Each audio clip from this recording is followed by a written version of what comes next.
You're listening to Skills World Live with Tom Buick. News, views and interviews in association with FE News. Gillian Keegan, it's a real pleasure to have you back on the programme. Oh, thanks for inviting me. It's a pleasure to be here. Can I begin by asking you about the Prime Minister's recent comments when he said, and I quote, "For young people in particular for whom the risk is highest of losing jobs, I think it's going to be vital that we guarantee apprenticeships." What's your reaction to what Boris Johnson said? You know, it's clear, and anybody who has sort of lived through any economic disruption will know young people are particularly at risk, and it is vital that we give them full support. And I think, you know, what the Prime Minister knows, as we all know here in the Department for Education, is apprenticeships are a great route into the workplace. And, you know, of course, they have the advantage of you're working straight away as well. You're being productive. You're adding something to the economy as well as gaining vital skills. So we're looking to ensure that as many people as possible can benefit from this route. And, you know, obviously working out ways that we can support employers to encourage more apprenticeships, etc. So, you know, we're still working through a whole series of kind of options and proposals, but it's vital that we support young people during this time. And both the Prime Minister and myself, particularly as I use the apprenticeship route myself, think it's an absolutely brilliant way into your career. Okay. I suppose it's that word guarantee that's got a lot of people in the sector excited, not least because I suppose you can guarantee apprenticeships in a number of ways, and perhaps we'll come on to that in the rest of the interview. Now, I'd really like to explore with you, Minister, four things, if I may. I mean, the first is, how do we protect the nearly 500,000 apprentices that are already on programme and are due to complete within the next year?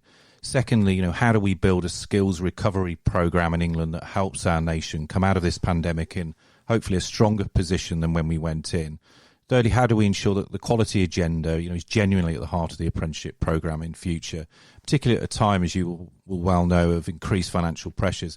And then fourthly, insofar as it is possible to cover this today, what's your vision for apprenticeships in the expected white paper in the autumn? So let's start with current apprenticeships, shall we? How can government best support them? Well, we've been very focused on trying to support all apprentices. We've introduced a number of flexibilities in terms of how the programme works. Obviously, we've also encouraged all training for apprenticeships to go online where possible, and there's been a great response to that. Apprentices who are furloughed, we have enabled to continue with their apprenticeship training, and we've been flexible about how that's delivered as well. Obviously, endpoint assessments where they're coming up, we've been flexible about that as well. We've spoken to many employers who are, you know, obviously keen to keep on apprentices, and as you say, particularly those that are due to complete, you know, within the coming year. So, you know, we've offered a number of apprenticeships. The numbers of new starts have gone down. Many, I think, even the AELP put out some sort of facts that many have moved their training online. So, you know, we're doing as much to work with the sector as we possibly can. I think the bigger concern has been over new starts, if I'm honest. That's when right. you look at some of the numbers. Yeah, 7,000 in April, which is understandable, isn't it? If you think about the lockdown pressures. Yeah, just 7,000. Well, where there's uncertainty, I mean, you know, we look at the business uncertainty we have in some key sectors. And of course, some of those key sectors, such as retail and hospitality, there were a large number of apprentices in those sectors. And, you know, it's clear if you're a business in that sector, right now is not your optimum time to be making decisions about future apprentices. We understand that. I mean, I think the big challenge is how we can recover that as quickly as possible as we start to move through the next phases of coronavirus. And that's where we'll be putting our efforts. As you say, lots of flexibilities have been put into the system, not least just to make sure that young people and adults are not disadvantaged in the apprenticeship system. There's also, as you say, been a huge amount of innovation as well with the shift to digital and online learning. Do you think there are potentially other flexibilities that could support the existing cohorts, around about 480,000 apprentices? For example, for those levy-paying employers, is it worth putting a pitch into Treasury to perhaps extend the 2-year cut-off when the digital accounts, the levy funds can be used? Is that something that's worth consideration, Minister? Well, I mean, you know, of course, there'll be employers that will be calling for that. Yeah. I would imagine that, you know, most of the things that we're focused on, is probably things that are perhaps quicker than the 2-year period. 2 years is quite a long time anyway. We're hopeful that we'll have recovery in place during that time. We'll be hopeful that, almost be back to business as usual if we can. So 2 years is quite a long time. I think a lot of the programs we're really looking at, focusing on, have really got a shorter time frame. We're looking at those things that are coming in towards the last quarter of this year and, maybe during the first half of next year. Okay, let's focus then on the future and the challenges ahead. Labour force data already shows that the last 5 years of jobs growth has been wiped out, sadly, in just 1 month now, and there are now 6 people chasing every job vacancy compared to less than 2 people back in January. I mean, our country probably initially, of course, is facing a recession and unemployment crisis, perhaps like no other. What role do you feel skills policy can play in supporting the economic and employment recovery from this pandemic? I mean, skills policy has a vital role to play in employment, full stop, in maximising and optimising your value to the workplace, in keeping current, in changing careers. It's vital. It's underpinning policy. I think in terms of the recovery, I think first of all, what we've got to remember is when we entered this economic disruption, which of course was almost instantaneous due to coronavirus, and global, which is a highly unusual factor Indeed. For any recession. There is nothing that has happened in this way before. But when we in the UK entered this period, I think the important point to remember is we had almost full employment in the country, very low figures of unemployment, Indeed. And we had huge skills shortages in quite a number of sectors. And actually, most of the conversation around skills was how do we get more people to train in the areas where there are massive skills shortages. Now, they were in health and social care, they were in teaching, they're in policing, they're in digital, everything digital, science and technology, engineering, construction. There's quite a broad number of sectors where there were massive skills shortages. Yeah. And whilst those sectors, as many, have been disrupted, the underlying position of our economy is still strong. So once we start to recover, we will still uncover those skills shortages. So what we are trying to do is, as much as possible, use, National Career Service, National Retraining Service, the Careers Enterprise Council as well, working with schools, just to make sure that people are aware of where the sectors are, where there are massive skills shortages and massive demand for skills. Yeah. So I think that's one of the challenges that we have. Sure. The apprenticeship model is a very good way to try and focus on some of those opportunities, because the standards that have been more recently, in the last year or so that have been approved are very much supporting these skills gaps. So, there are apprenticeships up to degree level now in all of those areas, many standards now. Yeah, and just on the all level, all age apprenticeship programme, I think as we've discussed before, I mean, it is one of the particularly unique aspects, actually, of the English apprenticeship model. I think it's very welcomed by a lot of young people, adults, and indeed parents who can see a pathway all the way from level 2, GCSE level in England, all the way up to a degree and PhD. But do you think going forward, potentially with the apprenticeship programme, there could be an opportunity to not necessarily move away from all level and all ages, but just think about where the focus of public subsidy will go in the future? Because obviously, best will in the world, public funds will be finite. And there is some, I think, a discussion out there more broadly in the sector about whether now could be the time to reorientate that public investment towards younger people, towards the levels, as you say, where we know we've got those skill shortages, like, for example, level 4 and level 5, that's the sub-degree sort of technical level. Any of these sorts of thoughts, considerations for you going forward? Well, I think they are, for sure. I mean, one of the things, the apprenticeship reforms have been hugely successful. Have provided opportunity for many people at many different phases of their career. But of course, we do want to make sure that young people have the opportunity to do an apprenticeship. So that is for sure a priority. After saying that, I'm a big fan of apprenticeships being used to upskill, to reskill for second careers and to facilitate second careers, to facilitate lifelong learning.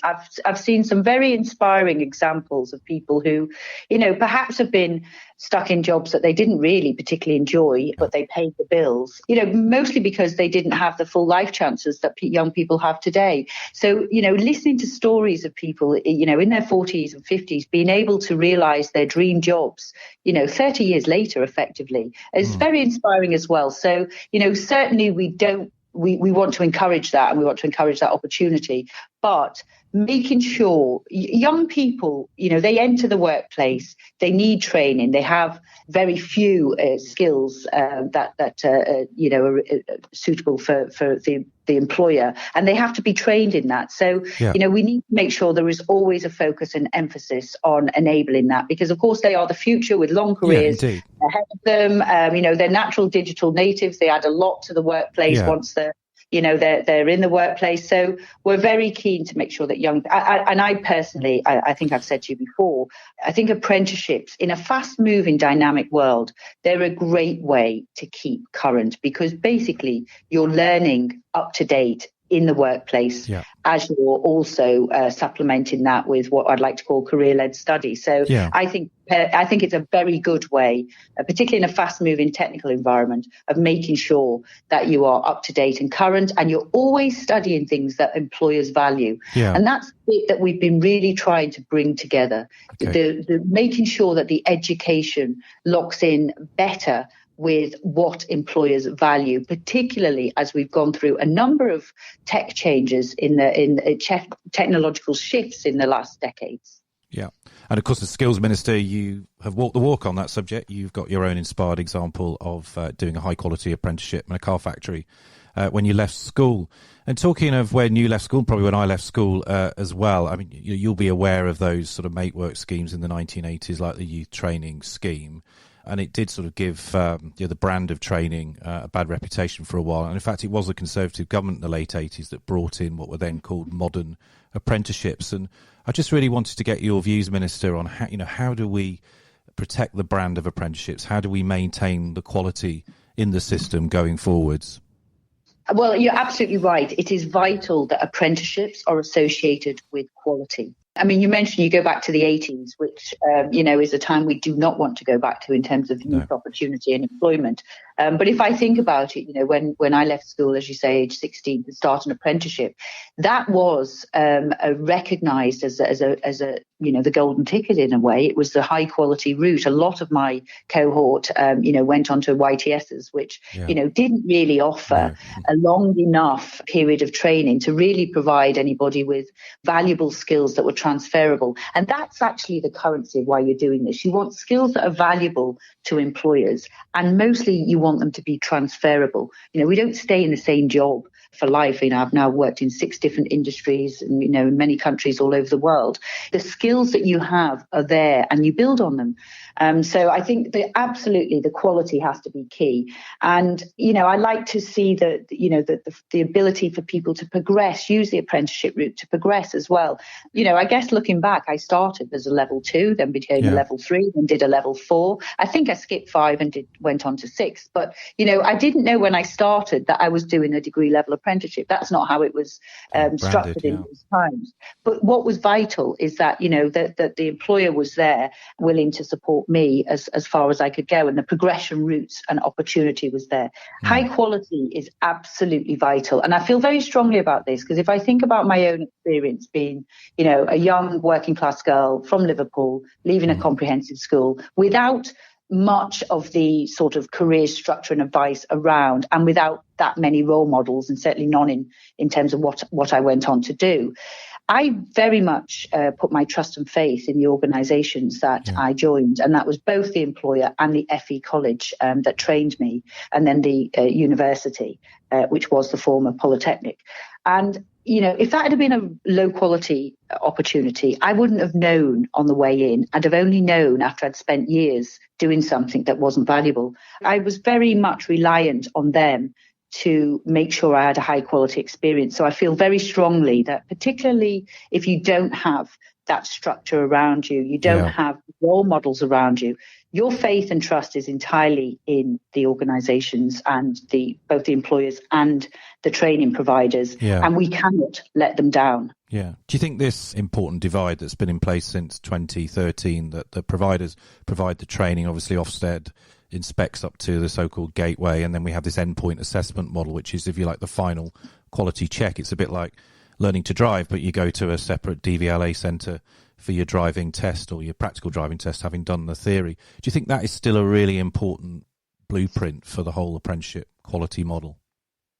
Definitely, as long as it delivers. One of the things I'm concerned about has been, there are still low numbers of completion in some sectors. And, we need to figure out what it is that needs to adjust to make sure that we're measuring the right things or we're doing it at the right time, etc. Because, I can't understand why you wouldn't have a completed apprenticeship. It is so valuable. So there will still be probably some further things we need to look at until we get that right. But you can't have too much quality, in my view. Yeah. I mean, just as, for example, we wouldn't want people just to pass the driving test because they failed one or two times. It's really important we have people on our roads that are competent for the driving standard. And I think that's the principle that's very much been driving the apprenticeship model in recent years. Finally, Minister, just briefly, can we just talk about yours and the Secretary of State's sort of vision for the FE White Paper, which has been announced as potentially really revolutionary by the Secretary of State? What's your thoughts, and what can you share with listeners about some of the principles perhaps that will drive the FE White Paper? Well, first of all, I think it's very exciting. So I'm absolutely delighted to be in this role at this time. It's the biggest reform to technical education in decades. Obviously, we're starting with T-levels as a vital pillar of that as well. But we've almost got, I think, a perfect storm in terms of a recognition of the value of skills and apprenticeships and sort of technical vocational qualifications by employers. They're very highly valued. Obviously, we've had a shift in technology as well, which is going to enable us to have much further reach in terms of skills training, again, through all ages. You've got the Conservative electoral victory, which, the shape of that, the type of MPs now that we have representing those new blue wall seats. It used to be many former apprentices as well. Many former apprentices. Yeah. I mean, I think I'm still the only degree level apprentice in the House of Commons. Okay. I'm certainly not the only apprentice. There's plenty who come up that route, who highly value that route. And of course, you've got the Secretary of State himself, who is a product of the FE world. So he went to a further education college, and myself, who also went to a further education college. So we completely get the value of apprenticeships, of further education, of skills training, of technical training. And, myself, I've worked in business for 30 years on the other side of recruiting and trying to make sure that you have the latest skills. And in terms of what you're trying to do as a business, it's vital. Your talent is everything. I think we're in an exciting place. We've got some of the things that we've been done after the Sainsbury review, after the Philip Auger review, some of the recommendations that were made there, they've been slowly being worked on in the DFE. So we've got some very good building blocks to make sure we've got a much clearer qualification with many more routes into the workplace and into further education, into apprenticeships, just making sure that it's clearer. That obviously we've got more work to do in terms of careers as well, so that people have all the knowledge they need. And again, technology will very much help us with that. So I'm very excited. I think it's what's required, and getting the workplace and the employers to work much more collaboratively with the Department for Education and all those involved in providing education and training is something that's happened as a result of the work in apprenticeship reform. It's been taken and used again and built upon for T-levels. And that's what we're building on, that foundation, which I think is very solid. I know the sector will eagerly anticipate that white paper in the autumn. Gillian Keegan, Minister for Apprenticeships and Skills in England, thank you so much for giving us your time today. Thank you very much. Subscribe to Skills World Live at fenews.co.uk/Skills World.